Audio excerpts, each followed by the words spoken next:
via les réseaux sociaux. Quand ma fille a eu 19 ans, suite avant une péripétie, elle avait donc, le médecin nous a dit, maladie de Crohn. J'ai une maladie de Crohn, c'est quoi? Je ne connaissais pas. Et je ne voulais pas embêter trop le médecin avec mes questions. Donc j'ai cherché sur Internet, alors on dit qu'il ne faut pas, soi-disant, mais quand on se sert bien de Google, on trouve des choses intéressantes. Et donc dans Facebook, j'ai regardé, j'ai vu qu'il y avait d'autres personnes qui avaient la maladie de Crohn, et c'était encore même beaucoup plus grave que ma fille. Donc j'ai commencé à faire un petit groupe. Et j'ai contacté, parce que c'est pareil, je ne sais pas si quand on est malade, il y a toujours des gens qui vous disent allez sur Paris, allez sur Bordeaux, allez sur Poitiers, restez pas sur La Rochelle. Et je m'étais dit, on a un hôpital, pourquoi il doit y avoir des bons médecins aussi ici, pourquoi pas. Donc j'ai contacté quand même des professeurs, parce que j'ai tant qu'à faire, autant contacter des professeurs, et qui m'ont expliqué bon, ce qu'était la maladie de Crohn. Quand j'ai créé ce groupe, un médecin qui est toujours à ce jour avec nous, c'est le docteur Didier Minessier, qui est gastro. Il nous suit tout le temps, il partage le groupe avec moi. Donc on a commencé à 10, et aujourd'hui, ce soir, on est 5740 membres, dont plus de 300 médecins.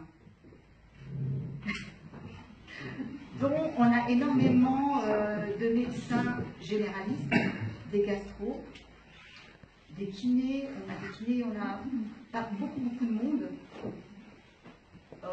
Donc on a aussi plusieurs pays. Il y a la France, bien sûr, la Belgique, la Suisse, le Canada, l'Algérie, la Tunisie, le Maroc, l'USA, la Réunion et Haïti. Donc c'est un réseau où ça a monté énormément, où même moi je ne me suis pas rendu compte de l'importance que ça pouvait avoir, parce que moi je suis restée moi-même, vous voyez, c'est-à-dire que j'ai rien écrit, j'arrive là comme je suis, je ne me prends jamais la tête, même si c'est pas évident, parce que la maladie de Crohn c'est quelque chose qui touche à l'intimité, je pense que Véronique vous en parlera, c'est tabou, il ne faut pas en parler, c'est secret. Et il s'avère que malheureusement, il y a de plus en plus de personnes qui en sont atteintes. Je pense que le docteur Philippe Durieux expliquera pourquoi. Il y a de plus en plus d'enfants.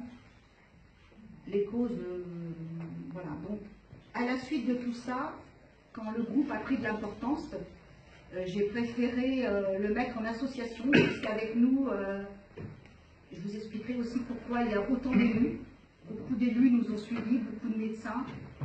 Et je voulais aussi prouver aux gens qu'on était quand même assez référents et compter sur nous. Il s'avère que dans ce groupe, quand il y a un problème médical, il y a toujours, même la nuit, un médecin qui vous répond. Il n'est pas forcément de la France, tout dépend des horaires, mais il y a toujours quelqu'un qui vous répond, ou en privé, ou alors sur le coup.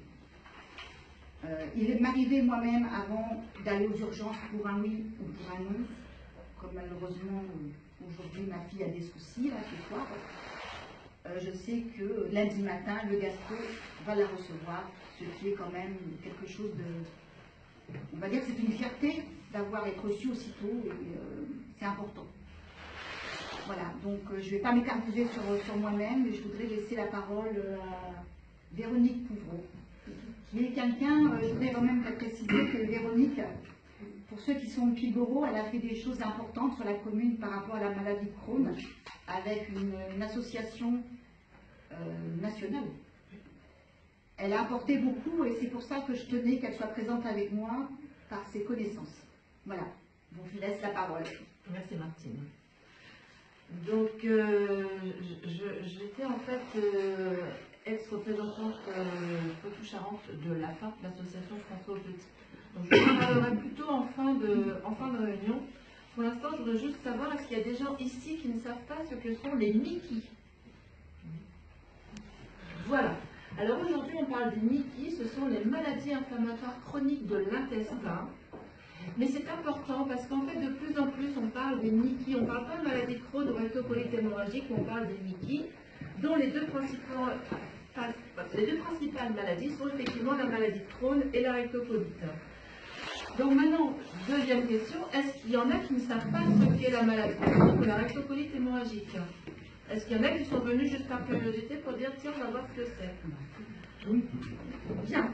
Alors donc, mon rôle va intervenir un peu dans ce sens-là. Justement, on m'aurait dit non, on connaît, je ne disais pas. Alors qu'est-ce que c'est que le MICI? Donc c'est maladie inflammatoire chronique de l'intestin. Donc ça touche principalement le tube digestif qui va de la bouche jusqu'à l'anus. Et donc il peut y avoir des lésions inflammatoires au niveau de l'intestin qui peuvent être plus ou moins graves. La maladie de Crohn, ça touche principalement l'intestin.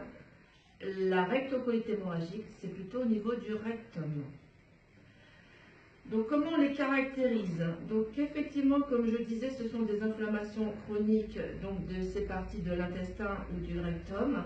Et les symptômes sont des douleurs au ventre, des inflammations qui sont plutôt vues au niveau des scanners IRM, les envies importantes d'aller aux toilettes. Des fois, on a envie d'aller 10 fois, 20 fois, 30 fois aux toilettes. Des fois, on ne se rend même pas compte, on fait dans la culotte. Il y a également la fatigue extrême, le manque d'appétit. On peut perdre du poids, comme on peut en prendre. Malheureusement, souvent, on en perd. Comment on les traite? Alors, il y a effectivement plusieurs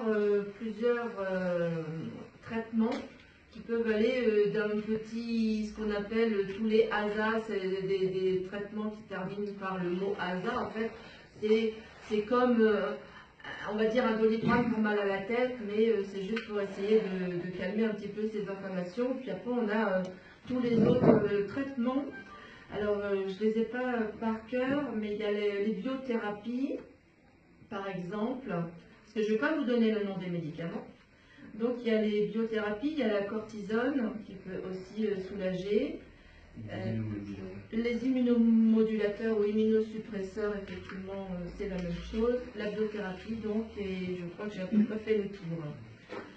Et il peut bien sûr y avoir jusqu'à la chirurgie qui permet de couper toutes les parties qui ont été abîmées au niveau des intestins, puisqu'il peut y avoir aussi des sténoses, donc des rétrécissements de l'intestin, où là on peut couper. On peut aussi avoir juste un intestin où il va rester que 30 cm. Et je tremble parce que c'est presque mon cas, il ne reste plus grand chose. Donc il va rester 30 cm. Vous connaissez comment font les canards, ils mangent, ils vont aux toilettes. Voilà. Donc malheureusement, ça peut faire partie de la maladie, d'où la fatigue, d'où les inconvénients, d'où l'invalidité. Donc il y a des malades, effectivement, qui arrivent à force d'avoir des arrêts de travail, à avoir donc cette invalidité, catégorie 1, catégorie 2. Et donc tout ça, ce sont les médecins qui prennent en considération tous les symptômes. Que puis-je vous dire de plus? Le nombre de personnes touchées en France, ça peut être intéressant. Quand j'étais malade, il y a 20 ans, on était 200 000. Aujourd'hui, on est 250 000, répartis entre, on va dire, 70-80% de maladies de Crohn, le reste en rectocolite hémorragique. Et dans le monde, nous sommes 5 millions de malades, dont 3 millions en Europe. Bizarrement, c'est plus vers le nord en fait, du monde où il y a plus de malades, puisque du côté de l'Afrique, il y en a nettement moins. Par contre, on en trouve de plus en plus, mais c'est surtout dû à l'expatriation. Donc c'est plutôt les Européens qui apportent la maladie là-bas. Et la FAV, je parlais tout à l'heure, donc participe à la recherche dans le but de guérir un jour ces maladies, puisqu'on n'en guérit pas. On peut les soigner, mais on n'en guérit pas. Donc le but, effectivement, je ne sais plus ce que j'allais dire. Oui, voilà, c'est dans la recherche sur d'où vient la maladie. On parle de 20% génétique, le reste environnemental. L'environnemental, c'est quoi? Ça peut être alimentaire, ça peut être dans l'air, ça peut être les travaux qui se font à côté de chez vous. On est toujours à la recherche de ça. Il a été testé le lait, il a été testé du dentifrice, il a été testé des produits ménagers, il a été testé effectivement énormément de choses. Voilà ce que je peux dire en tous les cas sur la maladie de Crohn pour l'instant. Et je parlerai de la fin un peu plus tard, si nécessaire. Après, s'il y a des questions, je veux bien y répondre également. Bon, bonsoir, donc moi je suis Dr Philippe Durieux, je suis médecin généraliste qualifié en médecine tropicale, installé depuis 29 ans à La Rochelle. J'ai eu la chance de vivre 25 ans en Afrique noire, au Congo, en Centrafrique, en Côte d'Ivoire et au Sénégal, et j'ai fait mes 6 premières années d'études de médecine à Dakar, au Sénégal. Ce qui m'a donné deux visions. Une vision de la médecine africaine et du rapport de la maladie africaine, et la vision du rapport de la maladie européenne. À mon stade, moi je ne suis entre guillemets que généraliste, c'est-à-dire que je fais le diagnostic, le gastro-entérologue va faire les examens, va faire le traitement, et ensuite je récupère les gens. Et comme mes patrons africains m'ont appris que le patient n'est pas isolé dans l'univers, il dépend d'un environnement, d'une famille, d'un groupe, etc. J'ai tendance à me baser tout le temps sur l'environnement, de coacher un peu mes patients. Et je me suis aperçu d'une chose, c'est que la maladie de Crohn, comme toutes ces maladies chroniques, mais je mettrais dedans dans un groupe de ce genre de maladies, les maladies telles que la sclérose en plaques, telles que l'eczéma, telles que la migraine, telles que l'asthme. Ce sont des maladies qui ont une grosse composante psychosomatique. Alors c'est pour ça que en voyant plusieurs patients, notamment, j'ai oublié le psoriasis aussi. Le psoriasis est une maladie cutanée. Et j'ai plusieurs patients, à chaque fois que je vois qu'ils viennent pour un rhume, ils ont une poussée.